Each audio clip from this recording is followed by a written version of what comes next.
श्री गणेशाय नमः। नारायणं नमस्कृत्य नरं चैव नरोत्तमं देवीं सरस्वतीं व्यासं ततो जयमुदीरयेत्। संक्षिप्त महाभारत अध्याय 818 महाभारत श्रवण विधि। महात्म्य, कथा सुनने की विधि और उसका फल। जन्मेजय ने पूछा, भगवान, विद्वानों को किस विधि से महाभारत का श्रवण करना चाहिए? इसके सुनने से क्या फल होता है? प्रत्येक पर्व की समाप्ति पर क्या दान देना चाहिए और इस कथा का वाचक कैसा होना चाहिए? वैशंपायन जी ने कहा, राजन, महाभारत सुनने की जो विधि है और उसके श्रवण से जो फल होता है वह सब बता रहा हूँ, सुनो।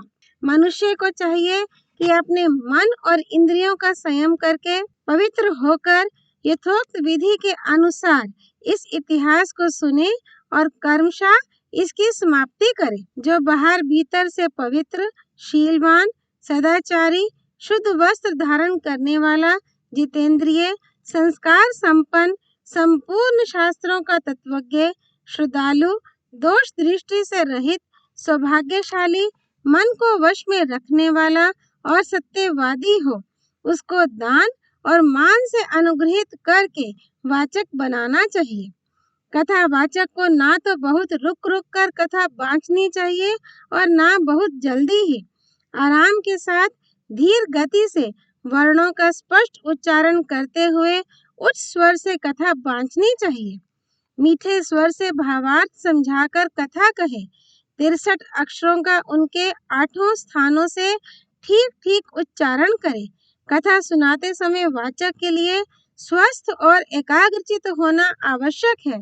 उसके लिए आसन ऐसा होना चाहिए जिस पर वह सुख पूर्वक बैठ सके। अंतर्यामी नारायण स्वरूप भगवान श्री कृष्ण, उनके नित्य सखा नर स्वरूप नर रतन अर्जुन, उनकी लीला प्रकट करने वाली भगवती सरस्वती और उसके वक्ता महर्षि वेद व्यास को नमस्कार करके आसुरी संपत्तियों पर विजय प्राप्ति पूर्वक अंतःकरण को शुद्ध करने वाले महाभारत ग्रंथ का पाठ करना चाहिए। राजन, महाभारत की कथा प्रारंभ हो जाने पर प्रत्येक पर्व में क्षत्रियों की जाति, सत्यता, उनके देश, महात्म्य तथा धर्म को जानकर ब्राह्मणों को जो जो वस्तुएं देनी चाहिए उनका वर्णन करता हूँ, सुनो। पहले ब्राह्मणों से स्वस्ति वाचन कराकर कथा वाचन का कार्य प्रारंभ करावे। फिर पर्व समाप्त होने पर अपनी शक्ति के अनुसार उन ब्राह्मणों की पूजा करे। आदि पर्व की कथा के समय वाचक को नूतन वस्त्र पहनाकर चंदन आदि से उसकी पूजा करे और विधि पूर्वक उसे मीठी खीर भोजन करावे। तत्पश्चात आस्तिक पर्व की कथा होते समय ब्राह्मण को मधु और घी से युक्त खीर, मीठा भात और मूल फल जिमावे। सभा पर्व समाप्त होने पर पुओं, कचौड़ियों और मिठाइयों के साथ खीर भोजन करावे। वन पर्व में फल और मूलों से ब्राह्मण को संतुष्ट करे। अरणी पर्व में पहुंचने पर जल से भरे हुए घड़ों का दान करे तथा जिनको खाने से तृप्ति हो सके ऐसे उत्तम उत्तम जंगली मूल फल और सर्वगुण संपन्न अन्न प्रदान करे। विराट पर्व में भांति भांति के वस्त्र दान करे तथा उद्योग पर्व में ब्राह्मणों को चंदन और फूलों की माला से विभूषित करके उन्हें उत्तम अन्न भोजन करावे। भीष्म पर्व में उत्तम सवारी और सर्वगुण संपन्न बढ़िया पकवान दान करे। द्रोण पर्व में ब्राह्मणों को उत्तम भोजन करावे। कर्ण पर्व में भी ब्राह्मणों की संपूर्ण कामनाएं पूरी करने के साथ ही उन्हें अच्छा भोजन देना चाहिए। शल्य पर्व में अपने मन को एकाग्र करके मीठे भात, पुए, तृप्ति करने वाले फल और मिठाइयों के साथ सब प्रकार का अन्न दान करना चाहिए। गदा पर्व में मूंग मिलाए हुए अन्न का दान करना उचित है। स्त्री पर्व में अच्छे अच्छे ब्राह्मणों को तरह तरह के रत्नों से संतुष्ट करे। ऐशिक पर्व में पहले घी मिलाया हुआ भात जिमावे, फिर सब प्रकार के गुणों से युक्त एवं स्वादिष्ट अन्न भोजन करावे। शांति पर्व में भी ब्राह्मणों को हविष्य का ही भोजन देना चाहिए। आश्वेधिक पर्व में पहुंचने पर सबकी रुचि के अनुकूल भोजन दे तथा आश्रम वार्षिक पर्व में हविष्य भोजन करावे। मौसल पर्व में सर्वगुण संपन्न अन्न, चंदन माला और अनुलेपन दान करे। महाप्रस्थानिक पर्व में भी ऐसा ही करे। फिर स्वर्गारोहण पर्व में ब्राह्मणों को खीर भोजन करावे। इस प्रकार सब पर्वों की संहिताओं को समाप्त करके शास्त्रवेत्ता पुरुष को चाहिए कि वह उन्हें रेशमी वस्त्रों में लपेटकर किसी उत्तम स्थान में रखे और स्वयं स्नान आदि से पवित्र हो। श्वेत वस्त्र, फूल की माला तथा आभूषण धारण करके चंदन माला आदि उपचारों से उनकी पृथक पृथक विधिवत पूजा करे। पूजा के समय चित्त को एकाग्र एवं शुद्ध रखना चाहिए और भांति भांति के उत्तम भक्ष्य, भोज्य, पेय तथा पुष्प आदि सामग्री अर्पण करके सुवर्णमयी दक्षिणा देनी चाहिए। प्रत्येक पुस्तक पर शुद्ध चित्त से 3-3 पल सोना चढ़ाना चाहिए। इतना ना हो सके तो सब पर 1.5 पल सोना चढ़ावे और यह भी संभव ना हो तो पौन पल चढ़ाना चाहिए। किंतु धन रहते हुए कंजूसी नहीं करनी चाहिए। जो वस्तु अपने को प्रिय लगती हो वही ब्राह्मण को दान में देनी चाहिए। कथावाचक अपने गुरु के समान होते हैं, अतः भक्ति पूर्वक उन्हें सर्वथा संतुष्ट करना चाहिए। उस समय संपूर्ण देवताओं तथा भगवान नर नारायण का कीर्तन करना चाहिए। फिर उत्तम ब्राह्मणों को बुलाकर चंदन और माला आदि से विभूषित करके उन्हें नाना प्रकार की मनोवांछित वस्तुएं दान करे और भांति भांति के छोटे बड़े आवश्यक पदार्थ देकर उन्हें संतुष्ट करे। ऐसा करने से मनुष्य को अतिरात्र यज्ञ का फल मिलता है तथा प्रत्येक पर्व की समाप्ति पर ब्राह्मण की पूजा करने से श्रौत यज्ञ का फल प्राप्त होता है। कथावाचक को विद्वान होना चाहिए और प्रत्येक अक्षर, पद तथा स्वर का उच्चारण करते हुए महाभारत की कथा सुनानी चाहिए। संपूर्ण कथा समाप्त होने पर अच्छे ब्राह्मणों को भोजन कराकर उन्हें यथावत दान देना चाहिए। फिर वाचक को भी वस्त्र और अलंकारों से विभूषित करके उत्तम अन्न भोजन कराना चाहिए। कथावाचक के संतुष्ट होने पर ही उत्तम आनंद की प्राप्ति होती है। ब्राह्मणों के संतुष्ट होने पर श्रोता के ऊपर समस्त देवता प्रसन्न हो जाते हैं। इसलिए साधु स्वभाव के श्रोताओं को चाहिए कि वे न्याय पूर्वक ब्राह्मणों की समस्त इच्छाएं पूर्ण करते हुए उनका यथोचित पूजन करें। राजन, तुम्हारे पूछने के अनुसार ये मैंने महाभारत के सुनने तथा उसका पारायण करने की विधि बतलाई है।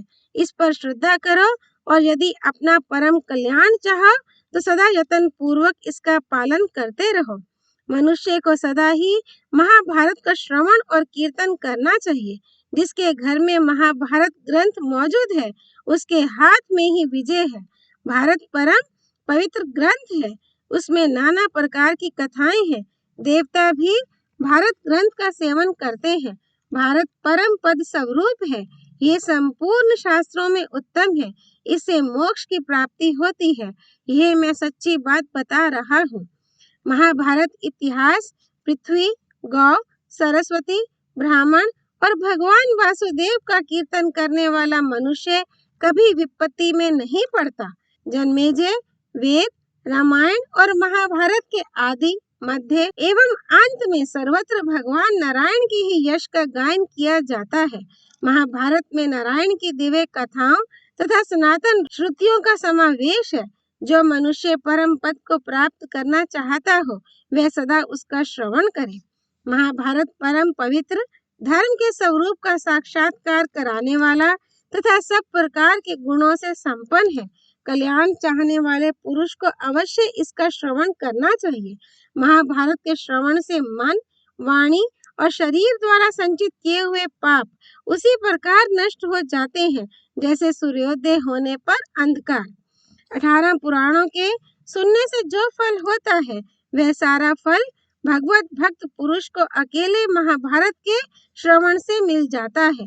स्त्री हो या पुरुष सभी इसके श्रवण से वैष्णव पद को प्राप्त हो जाते हैं। शास्त्रोक्त फल को प्राप्त करने की इच्छा वाले पुरुष को चाहिए कि वह महाभारत श्रवण के पश्चात वाचक को सोने के 5 सिक्के दक्षिणा के रूप में दान करे तथा अपनी शक्ति के अनुसार कपिला गौ के सींग में सोना मढ़ाकर उसे वस्त्र से आच्छादित करके बछड़े सहित वाचक को दान करे। इससे श्रोता का कल्याण होता है। इसके सिवा कथा वाचक के लिए दोनों हाथों के कड़े, कानों के कुंडल और विशेषता धन प्रदान करे। राजन, वाचक को भूमि दान तो अवश्य ही करना चाहिए, क्योंकि भूमि दान के समान दूसरा कोई दान ना हुआ है ना होगा। जो पुरुष सदा महाभारत को सुनता सुनाता रहता है वह सब पापों से मुक्त होकर वैष्णव पद को प्राप्त होता है। इतना ही नहीं, वह अपनी 11 पीढ़ी के पूर्वजों का, अपना तथा अपनी स्त्री और पुत्र का भी उद्धार कर देता है। महाभारत सुनने के पश्चात उसके लिए दशांश होम भी करना आवश्यक है। इस प्रकार मैंने तुम्हारे समक्ष इन सब बातों का विस्तार के साथ वर्णन कर दिया। महाभारत श्रवण विधि समाप्त। महाभारत सार। मनुष्य इस जगत में हजारों माता पिताओं तथा सैकड़ों स्त्री पुत्रों के संयोग वियोग का अनुभव कर चुके हैं, करते हैं और करते रहेंगे। अज्ञानी पुरुष को प्रतिदिन हर्ष के हजारों और भय के सैकड़ों अवसर प्राप्त होते रहते हैं, किंतु विद्वान पुरुष के मन पर उनका कोई प्रभाव नहीं पड़ता है। मैं दोनों हाथ ऊपर उठाकर पुकार पुकार कर कह रहा हूँ, पर मेरी बात कोई नहीं सुनता। धर्म से मोक्ष तो सिद्ध होता ही है, अर्थ और काम भी सिद्ध होते हैं, तो भी लोग उसका सेवन क्यों नहीं करते? कामना से, भय से, लोभ से अथवा प्राण बचाने के लिए भी धर्म का त्याग ना करे। धर्म नित्य है और सुख दुख अनित्य। इसी प्रकार जीवात्मा नित्य है और उसके बंधन का हेतु अनित्य। यह महाभारत का सारभूत उपदेश भारत सवित्री के नाम से प्रसिद्ध है। जो प्रतिदिन सवेरे उठकर इसका पाठ करता है वह संपूर्ण महाभारत के अध्ययन का फल पाकर पर ब्रह्म परमात्मा को प्राप्त कर लेता है। ओम तत्सत। नर नारायण भगवान श्री कृष्ण की जय। भगवती सरस्वती देवी की जय। भगवान व्यासावतार श्री कृष्ण द्वैपायन की जय। श्री हरि अर्पणमस्तु।